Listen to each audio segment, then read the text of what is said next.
जम्मू शहर का खूबसूरत नज़ारा। काफ़ी सुंदर शहर है, मंदिरों का शहर भी कहते हैं इसे, और काफ़ी क्लीन है। तो आप इंश्योर करें कि इस शहर को गंदा करने का प्रयास बिल्कुल ना करें।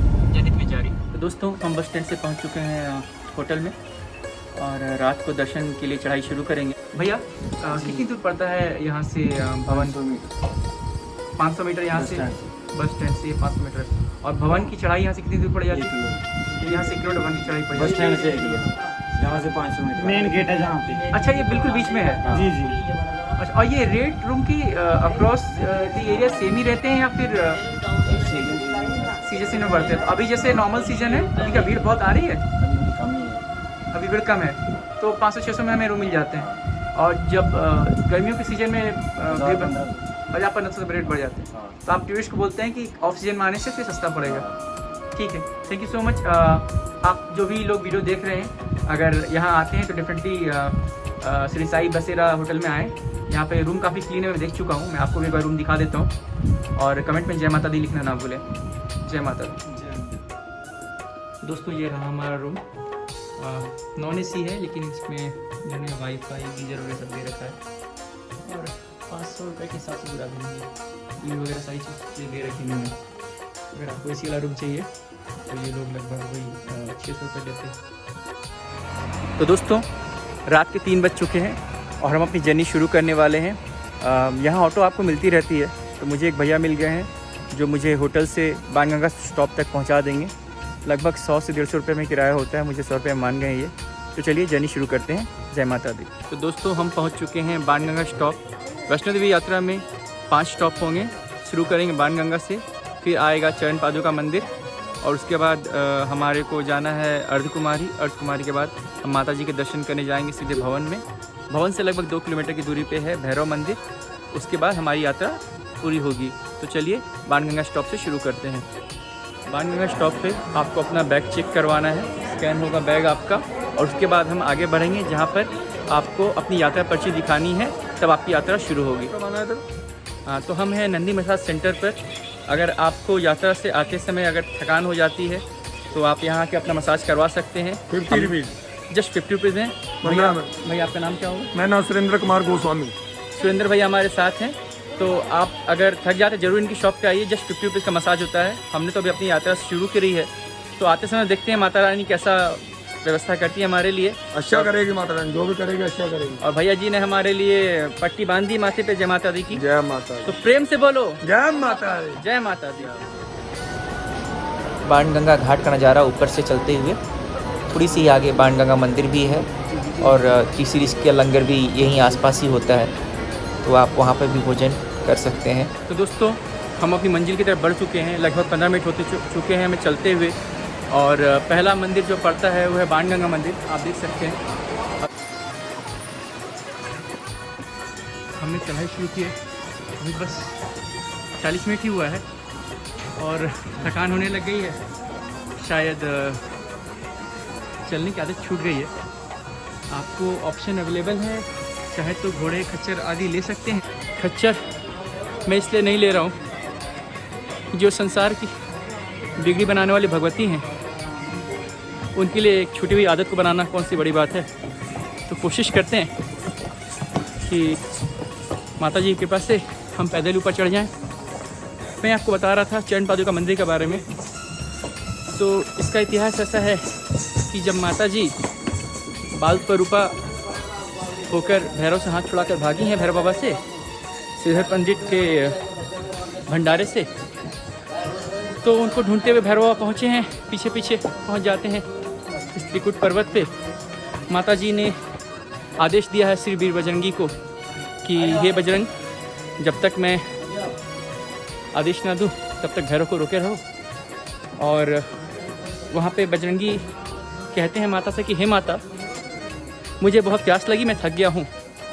तो माता प्रसन्न होकर कहती हैं कि मैं तुम्हारे आश्रय को समझ गई बजरंग।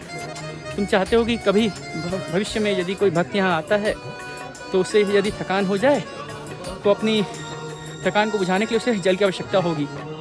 तब माता ने अपने धनुष से बाण निकाल कर मारा है, और यहाँ पे गंगा जी प्रकट हो गई हैं, इसलिए इसे बाण गंगा भी कहते हैं। कहीं कहीं इसे बाल गंगा भी कहा जाता है। क्योंकि माता जी ने यहाँ पे अपने केश धोए थे। उसके जब आगे चलते हैं तब चरण पादुका मंदिर आता है। इसके विषय में इतिहास ऐसा है कि माता जी कहते हैं जब आगे बढ़ने लगी बाणगंगा से केश धो करके, तब एक जगह पे रुक कर उन्होंने पीछे मुड़कर देखा था। वहाँ पे उनके चरणों के स्थान जहाँ पे उनके चरणों के छाप पड़े थे, वहाँ पर चरण पादुका मंदिर बना है। तो चलिए प्रेम से बोलिए जय माता दी। हम अपनी यात्रा को आगे शुरू करते हैं। तो दोस्तों, बहुत ज़्यादा एक्सपेक्टेड नहीं था, पर हल्की फुल्की बूंदाबांदी शुरू हो गई है। माता जी का प्रताप है कि मैं तो छाता लेके आया हूँ। सो अगर आप अभी बारिश के मौसम में आ रहे हैं तो ध्यान रखें कि अगर एक छतरी होगी तो अच्छा रहेगा, वरना भींग के भी माता जी के दर्शन करने जा सकते हैं। प्रेम से बोलिए जय माता दी। दोस्तों, बारिश लगभग रुक चुकी है। आप आगे बढ़ेंगे, लेफ़्ट साइड का रास्ता जो है वो पैदल यात्रियों के लिए है, और राइट साइड से घोड़े खच्चरों के लिए रास्ता बनाया हुआ है। यहाँ आपको रास्ते में हर जगह ऐसे ढोल नगाड़े मृदंग मिल जाएंगे। माता जी का प्रताप देखिए। मेरे आगे एक जत्था जा रहा है माता के दर्शन को।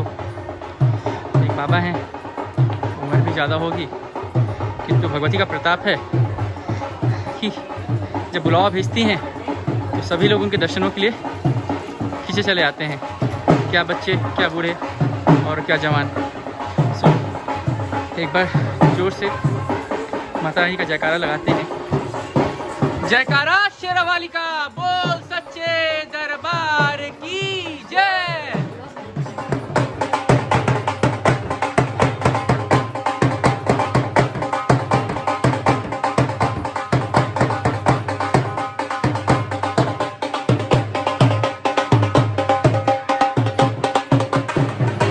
माता जी का जयकारा लगाते आपको भक्त मिल जाएंगे रास्ते में।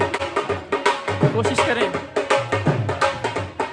बहुत पैसे हम खर्च करते हैं अपनी शान शौकत दिखाने के लिए। कोशिश कीजिएगा कि ये जो लोग हैं ये बस पेट भरने के लिए अपना काम कर रहे हैं। आपके जो वश में हो, अपनी इच्छा से माता का प्रसाद समझ के दे देंगे इन्हें, तो इनकी भी रोजी रोटी चल जाएगी। एक माता जी के आशीर्वाद से एक पूरा शहर बसा हुआ है। चिड़ियों से लेकर के मनुष्य तक सबका दाना पानी उन्हीं कृपा से चलता है। तो जो है कोशिश करें कि आप इसमें जितना सहयोग कर सकें कर दें।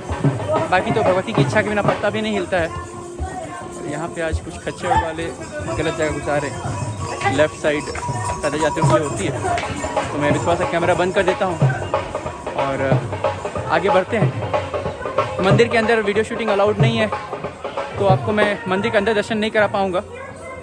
कोशिश करूँगा कि बाहर से ही दर्शन हो जाएं। नगाड़े फिर से बजना शुरू हो गए हैं, तो हम चलते हैं माता जी के दर्शन करने के लिए ढोल नगाड़ों पे नाचते हुए। एक बात का आपको ध्यान रखना है कि बारिश का सीज़न है, पहाड़ों पे पत्थर खिसकने का डर रहता है। तो प्रशासन ने जगह जगह बोर्ड लगाए हुए हैं। आप ध्यान रखें कि गिरते हुए पत्थरों से थोड़ा सा बच के आपको चलना है। बाकी माता जी तो रक्षा करने के लिए हैं। जय माता दी। दोस्तों, हमें चलते हुए लगभग 1.25 घंटे हो चुके हैं। हम अर्धकुमारी की ओर बढ़ रहे हैं। आपके पास 2 रास्ते हैं। आप चाहें तो पैदल रास्ते से भी जा सकते हैं। एक ऑप्शन और है, अगर आपको सीढ़ियों में चढ़ने की आदत है तो सीढ़ियाँ हैं। बाणगंगा स्टॉप से अर्धकुमारी तक लगभग 2466 सीढ़ियाँ होती हैं। खड़ी चढ़ाई है, और अगर आप सीढ़ियों का प्रयोग करते हैं तो 6.5-7 किलोमीटर की डिस्टेंस को आप अवॉइड कर सकते हैं चलना। मैं जनरली सीढ़ियों से ही जाता हूँ, क्योंकि थोड़ी थकान तो होती है ज़्यादा, पर माता की कृपा से यात्रा जल्दी पूरी हो जाती है। भगवती के प्रताप से क्या बच्चे, क्या बूढ़े, क्या जवान, सभी लोग दर्शन के लिए आ जाते हैं। लोग छोटे छोटे बच्चों को गोदी में लिए बड़े आते हैं। कुछ लोग पैदल, कुछ घोड़ों पर। बस आपको मन में आस्था रखनी है। ये एक नज़ारा है खूबसूरत सा कि कैसा लगता है कटरा शहर जब आप ऊपर की ओर चढ़ते हैं तो हम लगभग थोड़ी दूर बचे हैं अर्थ कुमारी पहुंचने से, और ज़मीन से लगभग कम से कम मेरे ख्याल से 4-5 किलोमीटर दूर तो आ ही गए हैं ऊपर की ओर। तो बहुत ही सुंदर नज़ारा है, और जो है आप कोशिश करें कि माता के जयकारे लगाते हुए जाएं आगे, ताकि जगह की खूबसूरती और ज़्यादा बढ़ जाएगी। प्रेम से बोलिए जय माता दी, और कमेंट में जय माता दी लिखना ना भूलें। कोहरे को बहते हुए देख सकते हैं। माता रानी का प्रताप है कि इतने सुंदर नज़ारे को देखने का मौका मिल रहा है। और मैं तो पहली बार अगस्त के महीने में आया हूँ यहाँ पे। हम लगभग अर्थ कुमारी पहुँच चुके हैं। यहाँ हमें पहले दर्शन के लिए टिकट लेना पड़ेगा। दर्शन टिकट लेने के बाद हमें लगभग 24 घंटों का वेटिंग टाइम था, और काफ़ी अच्छे से हम गुफ़ा के अंदर से होकर दूसरी साइड निकल गए हैं। अर्थ कुमारी गुफ़ा की जो कथा है वो मैं आपको वीडियो के अगले भाग में बताऊंगा। अर्थ कुमारी से ऊपर भवन जाने के लिए आपको 2 रास्ते रहेंगे। एक होता है हिमकोटी मार्ग, और दूसरा है सांझी छत मार्ग। मैं मोस्टली हिमकोटी मार्ग प्रेफर करता हूँ, क्योंकि उसमें जानवरों को जाना अलाउड नहीं है। आप आराम से बिना डर के छोटे बच्चों से भी पैदल जा सकते हैं। ये सांझी छत मार्ग का रास्ता है, आपको दिखा देता हूँ। और हम लोग जो है हिमकोटी मार्ग से आगे बढ़ेंगे भवन की ओर। तो अर्थ कुमारी में लगभग आधी दूरी हम कवर कर चुके हैं, बाकी आधी भवन के रास्ते को पार करते हुए हमें कवर करनी है।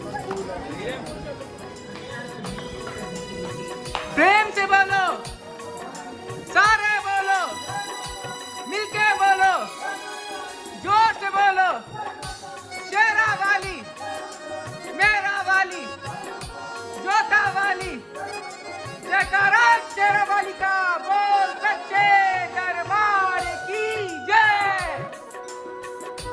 हम पहुंच चुके हैं भवन में। माता जी की आरती हो रही है महिषासुरमर्दिनी स्तोत्रम।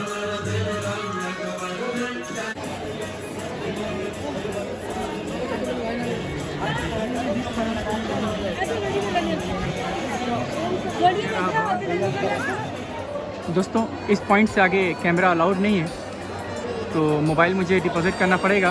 पीछे एक शॉप है पूजा भेंट भंडार, जहाँ से मैं प्रसाद लेता हूँ। वहाँ पे अगर सामान रख देते हैं, उनसे प्रसाद अगर लेते हैं तो वो हमारा सामान डिपॉजिट कर लेते हैं, और क्लॉक रूम की लंबी लाइन से आप बच सकते हैं। तो जो भी भक्त माता रानी के दर्शन के इच्छुक हैं बट किन्हीं कारणों से आ नहीं पा रहे हैं, भवन का नज़ारा आपके सामने लाइव है। आप प्रणाम कर लीजिए, भगवती से प्रार्थना कीजिए, जो भी आपकी मनोकामनाएं हैं सब पूरी करें। जयकारा शेरा वाली का, बोल सच्चे दरबार की जय। माँ जगदम्बा की कृपा से बहुत अच्छे से दर्शन हो गए हमें। अब भैरव घाटी की ओर बढ़ रहे हैं। ये खूबसूरत सा मार्केट है, और बहुत अच्छे ड्राई फ्रूट्स आपको यहाँ मिल जाएंगे। देसी घी की मिठाइयाँ भी मिलती हैं। प्राइस के लिए मैं कुछ नहीं कह सकता ड्राई फ्रूट्स के, लेकिन क्वालिटी बहुत ज़बरदस्त होती है। तो अगर आप चाहें तो यहाँ से ड्राई फ्रूट्स परचेज़ कर सकते हैं, कटाके मार्केट से, या ये जो ऊपर भवन में मार्केट सजा है यहाँ से भी आप ड्राई फ्रूट्स ले सकते हैं। ये भैरव घाटी को चढ़ते समय खूबसूरत नज़ारा है। बिल्कुल खड़ी चढ़ाई है, लगभग 2 किलोमीटर की। और जो भैरव मंदिर का इतिहास है, मैं थोड़ा सा कोशिश करूँगा उस पर प्रकाश डालने का। तो दोस्तों, हमें भैरव घाटी मंदिर के भी दर्शन हो चुके हैं भैरव बाबा के। आई एम सॉरी, आपको दर्शन नहीं करा सका, अंदर फोटोग्राफी अलाउड नहीं है। तो मैं आपको कथा बता रहा था भैरव मंदिर की। जब माता चरण पादुका मंदिर से आगे गई हैं, तो रास्ते में उन्होंने अर्थ कुमारी में 9 महीने तक तपस्या करी है, और भगवान बजरंग बली को आदेश दिया था कि हे बजरंग, जब तक मेरी तपस्या पूर्ण होती है तुम इस मंदिर के अंदर भैरव को मत आने देना। अब 9 महीने तक माता उसी प्रकार उस गुफा के भीतर रही हैं जैसे एक शिशु माता के गर्भ में रहता है, इसलिए इस गुफा को गर्भजन भी कहते हैं।